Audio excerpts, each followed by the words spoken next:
미라클 모닝 애청자 여러분, 안녕하십니까? 요즘은 정말 아프지 말아야 합니다. 그래서 면역력을 길러 놔야 합니다. 아파서 병원을 가면은 여러 가지로 불안한 요소들이 참 많습니다.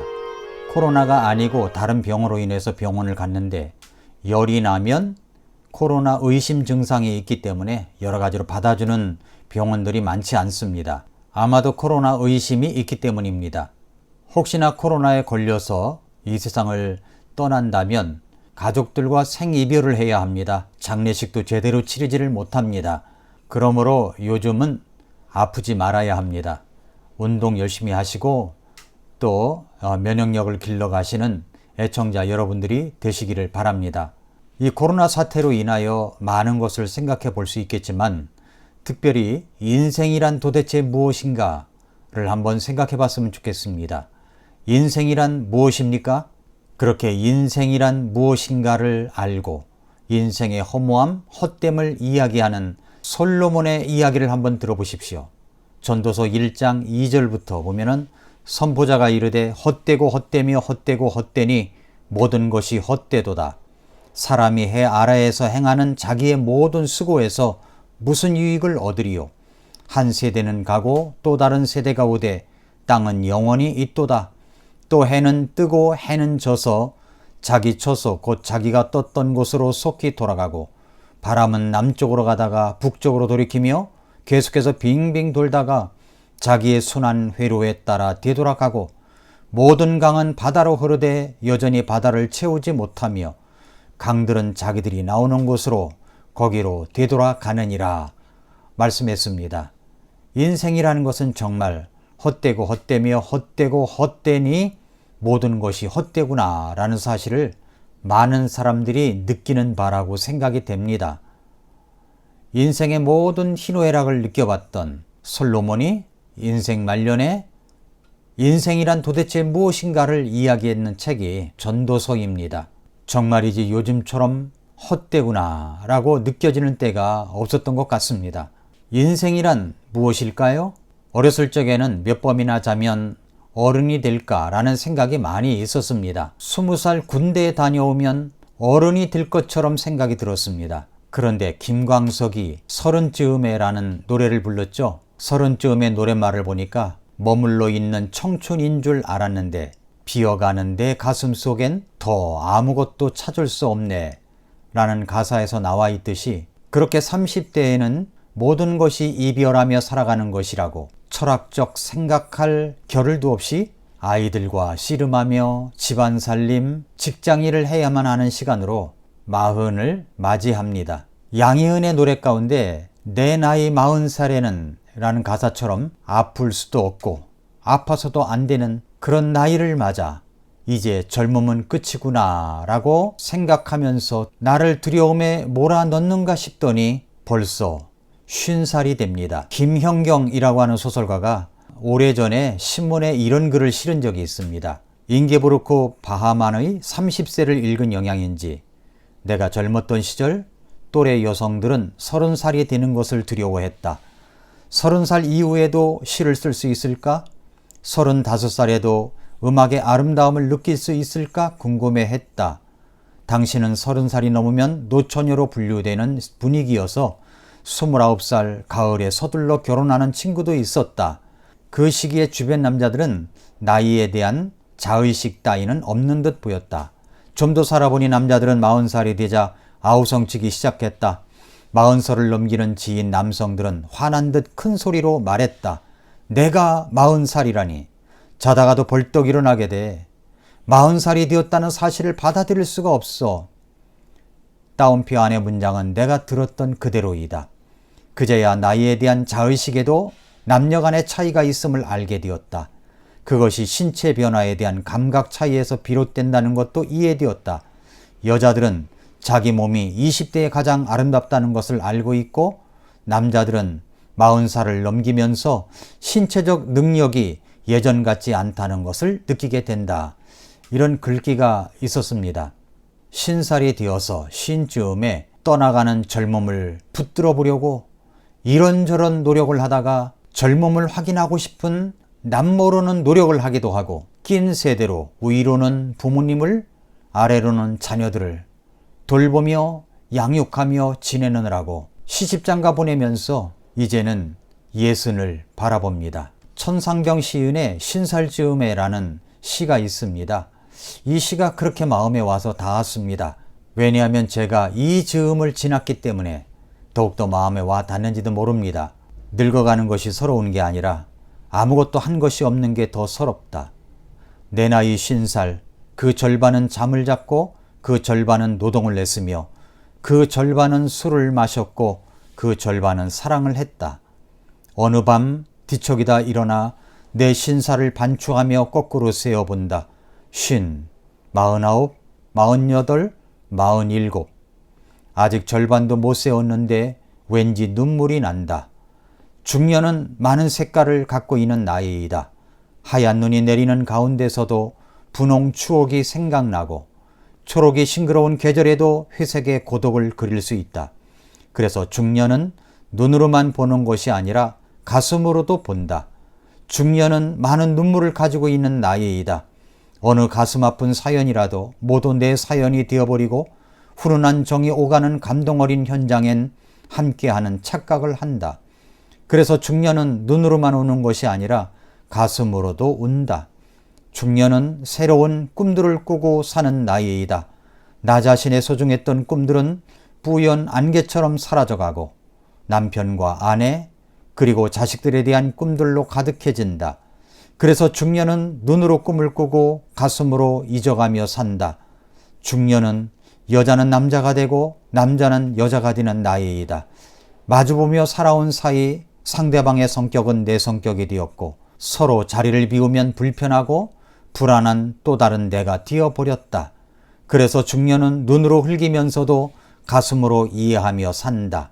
중년은 진정한 사랑을 가꾸어 갈 줄 안다. 중년은 아름답게 포기를 할 줄도 안다. 중년은 자기주의가 얼마나 소중한지를 안다. 그래서 중년은 앞선보다 한 발 뒤에서 챙겨가는 나이이다.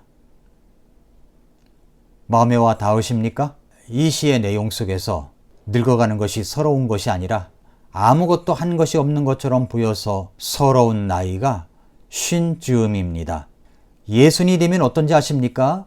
제가 예순을 넘었으니까 조금 알 것 같습니다. 지난 주간에 책을 읽다가 피터 드로크 이야기가 마음에 와서 닿았습니다. 피터 드로크는 96세까지 현역처럼 살다 간 사람입니다. 피터 드로크는 자신의 최고의 인생의 전성기는 66세에서 88세였다는 말을 했는데 그 말이 희망처럼 보이는 60즈음입니다. 그래서 제 바엔다에는 나의 전성기는 2021년부터이다 라고 썼습니다. 제가 66세가 되었다는 얘기가 아닙니다. 이제 60대 초반입니다마는 밥 버포드가 피터 드로크에게 인생 경영 수업을 받았듯이 60즈음에도 좋은 멘토를 만나 인생 경영 수업을 다시 받고 싶은 그런 마음입니다. 그렇게 신사를 넘어 60, 70, 80 인생이란 무엇인가를 생각할 겨를도 없이 살아가는 군상의 틈에 끼어 세월은 그렇게 가고 맙니다. 그렇게 흘러가는 인생 속에서 저는 오늘 말씀을 여러분들에게 주고 싶습니다. 인생의 하프타임을 가지라고요. 하프타임이란 경기의 전반전이 끝나고 잠깐의 휴식을 통해서 힘을 재충전하면서 후반전을 어떻게 경기할 것인가를 짜는 아주 소중한 시간입니다. 인생이란 시간 속에서 하프타임은 도대체 어느 나이대가 인생의 하프타임이라고 할 수 있을까요? 40대일까요? 50대일까요? 그러나 여러분, 꼭 그 나이여야 하프타임을 갖는 것입니까? 아니라고 생각이 듭니다. 어느 나이가 되었든 인생에 대해서, 인생 후반전에 대해서 여러분의 나이를 시작을 해가지고 나머지 시간이 인생 후반전이라고 생각한다면 지금 이 말씀을 듣는 이 시간이 바로 여러분의 인생의 하프타임이라고 할 수가 있습니다. 내 나이가 어떻게 되든 간에 인생의 하프타임은 반드시 있어야 합니다. 그래서 20대이든 30대이든 40, 50대이든 60쯤이든 더 나이가 들어 70, 80대이든 어느 나이든 간에 남은 인생을 설계하며 다시 리부트할 때 그 시간이야말로 인생의 진정한 하프타임이라고 할 수가 있습니다. 지금 이 코로나19 시대에 여러 가지 어렵고 불편하고 고통스러운 이 시간이 나머지 인생을 어떻게 살 것인가를 생각할 수 있는 인생의 진정한 하프타임이라고 생각할 수가 있습니다. 우리는 정말 세월을 아껴야 합니다. 오늘 말씀 에베소 5장 15절부터 17절은 이렇게 말씀합니다. 그런즉 너희는 주의하여 어리석은 자가 아니라 지혜로운 자로서 조심스럽게 걸어 시간을 되찾으라. 날들이 악하니라. 그러므로 너희는 지혜 없는 자가 되지 말고 오직 주의 뜻이 무엇인지 이해하라. 오늘 본문에 소개되어 있는 말씀처럼 인생을 주의하여 어리석은 자가 아니라 지혜로운 자로서 조심스럽게 걸어가려면 어떻게 해야 될까요? 시간을 되찾아야 됩니다. 개역성경에는 세월을 아끼라고 되어 있는 말씀입니다. 시간을 되찾아야 됩니다. 내 시간을 되찾아야 됩니다. 그렇다면 어떻게 하면 시간을 되찾을 수가 있는 것일까요?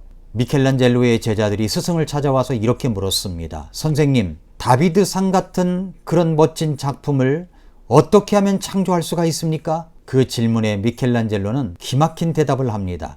창조라니, 다비드는 이미 대리석 안에 존재하고 있었어. 나는 대리석 안에 있는 다비드를 꺼내기 위해서 필요 없는 부분들을 쪼아냈을 뿐이라고. 그렇습니다. 인생이란 결국 미켈란젤로가 말했듯이 나의 의미 있는 인생을 그리며 필요 없는 부분을 쪼아내다 보면 바로 인생의 본질이라는 작품이 나오는 것이 아닐까요? 다시 한번 오늘 본문 말씀을 보십시오. 그런즉 너희는 주의하여 어리석은 자가 아니라 지혜로운 자로서 조심스럽게 걸어 시간을 되찾으라. 날들이 악하니라. 그러므로 너희는 지혜 없는 자가 되지 말고 오직 주의 뜻이 무엇인지 이해하라. 인생은 정말로 너무나 짧습니다. 그래서 우리는 그 인생을 주의하여 어리석은 자가 아니라 지혜 있는 자가 되어 지혜로운 자로서 조심스럽게 걸어서 시간을 되찾아야 합니다. 그 시간을 되찾지 못하면 내 나머지 인생은 지혜 없는 인생, 의미 없는 인생으로 끝나버릴 것입니다. 그러나 그 시간을 되찾으면 진정한 인생의 하프타임, 진정한 인생의 리부트를 한다면 지혜의 마음을 얻게 되어 주의 뜻이 무엇인지 이해하고 그 사명을 완수하는 인생을 살아가게 될 것입니다. 혹시 여러분은 지금까지 살아오면서 중환자실에 입원해 본 적이 있습니까? 대수술을 받아본 적이 몇 번 있으십니까? 사업이 파산된 경험은 혹시 있으십니까? 사랑하는 사람이 내 곁을 떠난 적은 있습니까? 이런 질문의 경험을 가진 사람들은 인생을 새롭게 생각합니다. 인생을 재해석하게 되고 인생을 재발견하게 됩니다. 그러나 여러분, 꼭 이런 질문의 경험을 가져야만 인생을 다시 새롭게 시작할 수 있는 것일까요? 아닙니다. 우리는 성경에서 우리의 멘토를 정해놓고 배울 수 있어야 됩니다. 그 중에 솔로몬 왕이 가르쳐주는 인생의 마지막 결론을 잘 들어보십시오. 전도서 12장 13절에서 우리가 전체 일의 결론을 들을지니 하나님을 두려워하고 그분의 명령들을 지킬지어다. 이것이 사람의 온전한 의무이니라. 사랑하는 애청자 여러분, 이런 인생의 진지한 결론에 이르기까지 얼마나 사람들은 돌고 도는 인생의 쳇바퀴 생활을 하고 있습니까? 지혜로운 자는 인생 경영의 멘토들의 조언에 귀를 기울입니다. 인생의 하프타임, 지금이야말로 우리의 인생을 리부트할 수 있는 시간들입니다. 시간을 되찾으십시오. 그런즉 너희는 주의하여 어리석은 자가 아니라 지혜로운 자로서 조심스럽게 걸어 시간을 되찾으라. 날들이 악하니라. 그러므로 지혜 없는 자가 되지 말고 오직 주의 뜻이 무엇인지 이해하라. 이렇게 하나님의 뜻을 우리가 진정 인생의 하프타임을 갖고 우리 인생을 리부트한다면 주의 뜻이 무엇인지 이해하게 되어 나머지 인생을 하나님의 뜻을 실천하며 살아가는 우리 모두가 될 줄로 믿습니다. 아침마다 새롭다. 오늘도 미라클 모닝입니다.